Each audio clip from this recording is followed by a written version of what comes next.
Halos 3 taon na rin po akong kasama ng Gabriela Youth at ng Stand UP sa pakikipaglaban po para sa aming mga karapatan, hindi lamang po ng mga kababaihan, pati na po ng LGBT community.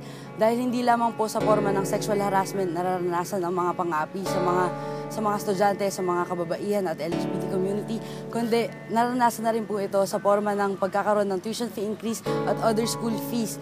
Kaya po tayo dito sa Gabriela Youth at Stand UP ay lumalaban sa anumang forma ng diskriminasyon. From the College of Arts and Letters, ako po si John Paula Dang Alfonso, your incumbent delayed students representative to the USC, now running for USC Councilor.